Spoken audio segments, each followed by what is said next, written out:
Hi guys, so today I'm back to do the birth story of little Grace. I've been trying to do the video for, oh my gosh, about a week now, and little Miss has been very fussy and just wants to be held all the time, so I just thought, why not make her a part of the video too?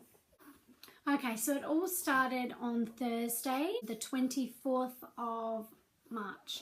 I woke up that morning and I felt a little bit sore, and it felt a little bit different than what I had experienced with my other pregnancies. And at that stage I was 31 plus 3 days pregnant. Anyway, so I got up out of bed and I felt a little bit of a gush.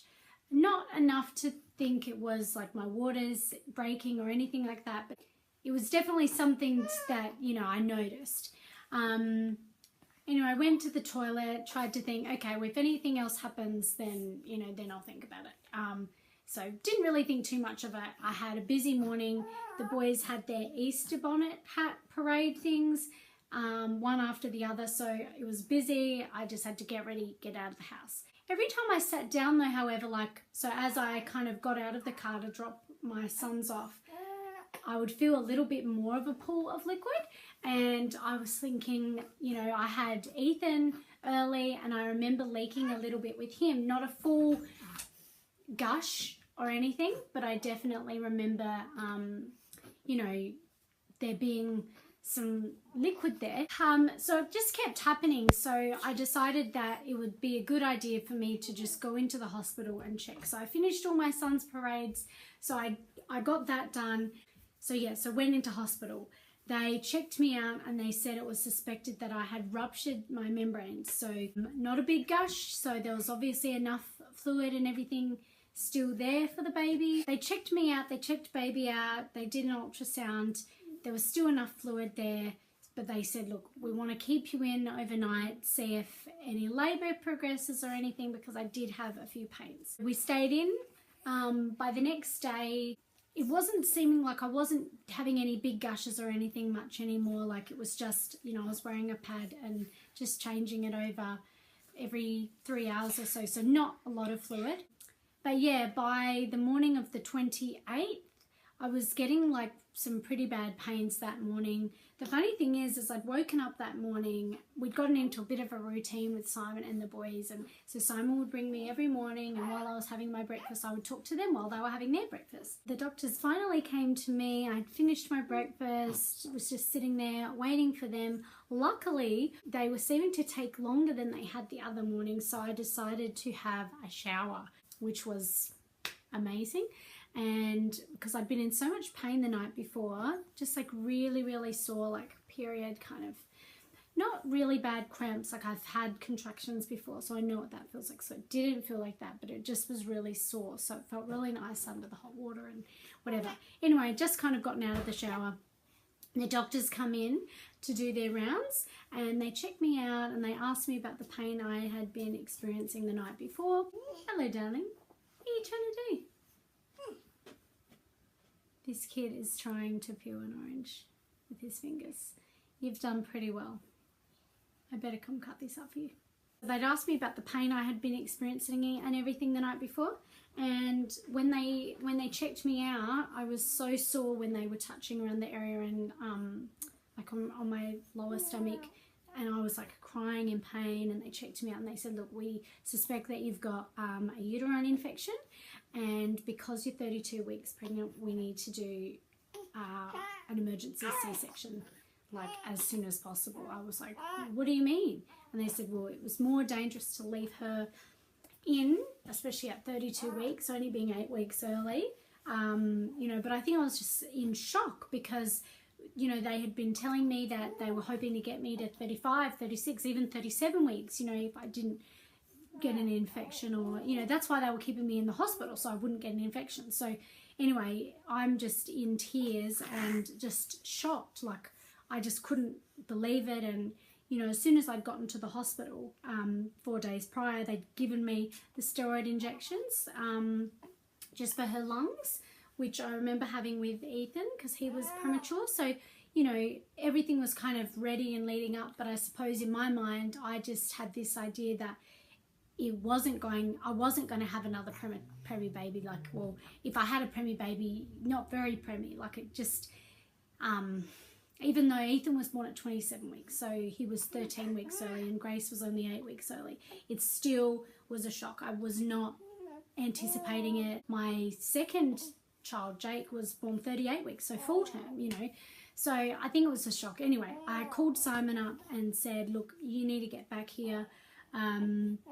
And at first I couldn't get through to him, so I'm trying to call his sister who was down for Easter. Like, it was just, I was freaking out because they said that because I'd eaten, I couldn't have the cesarean right then and there. I had to wait 4 hours after I'd finished. So from when they told me, there was like 3 hours until I was going to have a baby. So, you know, I didn't know what was going to happen with the kids at home. Anyway, Simon got there and, you know, they started prepping me for surgery. The cesarean actually went really quite smoothly. It was all fine. She was born at 12 in the afternoon. Actually, our only afternoon baby. I remember Simon and I commenting on the way to the neonatal unit that she was the only baby born in the daytime. Anyway, so luckily on the way after the cesarean, they took us straight through. Well, Simon actually was already down seeing Grace, getting her settled, and then he came back up to me, and on the way back to my room, because I'd had the C-section, I was obviously stuck in bed. On the way back to my room, we passed through the neonatal unit and I got to see Grace. Yeah, she was doing really well. They put the CPAP mask on her, so they put her on breathing support for only 10 hours, so which was just amazing. Hey? So she was born 32 weeks. Her weight was 1,630 grams, which by memory was 3 pounds, 5 ounces. So you're a little one. Her head circumference was 26.5 centimetres and she was 40.5 centimetres long. Weren't you? Right?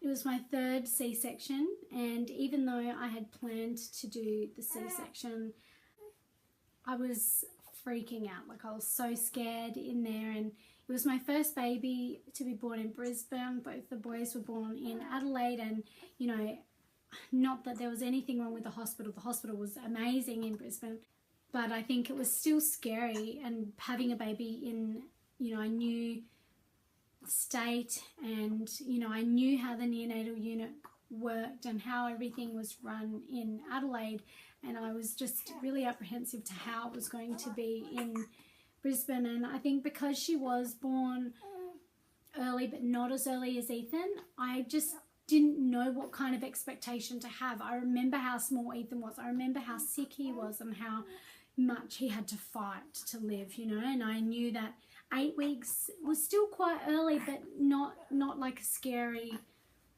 early, like unless she had complications or, you know, issues in the neonatal unit, which thankfully she didn't have. But yeah, and I think having all of our family in Adelaide and not here with us was really scary and really hard too. You know, I felt a lot of guilt and I worried about the boys, and this was not how I'd pictured having her.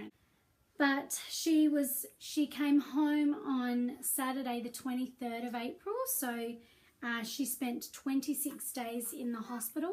She actually spent her first nearly 3 weeks in the Mater Hospital in Brisbane where she was born, and then we got her transferred to Ipswich Hospital, which was closer to Simon's work. Because she was born 8 weeks early, they told us to expect that she would be in there for the full 8 weeks. And because I was very adamant that I wanted to breastfeed her, and I knew unfortunately I wasn't successful breastfeeding Ethan. I had enough milk, but he just never could latch and was very small. But I was very adamant that I wanted her to be breastfed, and I knew that this may mean that she spends more time in the neonatal unit.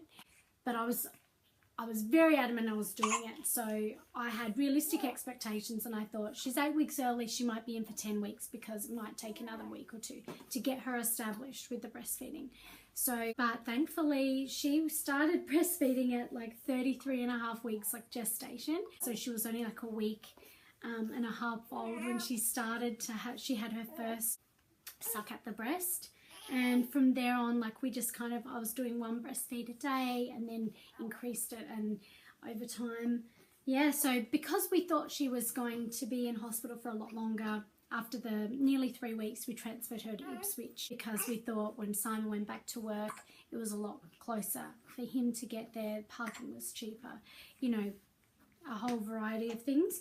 But she was only in Ipswich for 1 week. I remember when they told us only like the day before. They said, like the day before she came home, they said, oh look, tomorrow come in, bring your bags and get ready to room in, because she had been breastfeeding for a whole day that I was there. So only the 6 feeds during the day, but they said, you know, then you can breastfeed her overnight and everything. So we couldn't believe it. We were just shocked. We actually didn't tell any of our family because we thought this is too good to be true. We're going to room in and then something's, you know, she won't breastfeed or something's not going to go right and we won't get to bring her home. But you came home, didn't you? And she's a champion breastfeeder, aren't you, darling? She is so good. Here's Jake. Are you watching Minions? Come say hello. Minions, He's watching Minions. Grace will be 5 months old on Monday, and it's Friday today, or 3 months corrected. So it's gone by like so fast. And yeah, we weighed her. She is 4.2 kilos now, so she's little, but yeah, growing at a good rate and everything for her. This onesie she's in is actually a 30. It's a little bit big on her, but the other ones are starting to get a little bit tight. So anyway, I'll leave it there. If you have any other questions, it's been a while, so, and I think it's taken me a while emotionally to get to this point where I feel good enough to share, and I've struggled a little bit with the postnatal depression this time. So, but if there's any questions that you guys have, if there's anything that I didn't share that you guys wanted to know or anything, maybe if there's enough questions, I can put up another video. Yeah, but I'd love to hear from you guys. All right, see you later. Bye.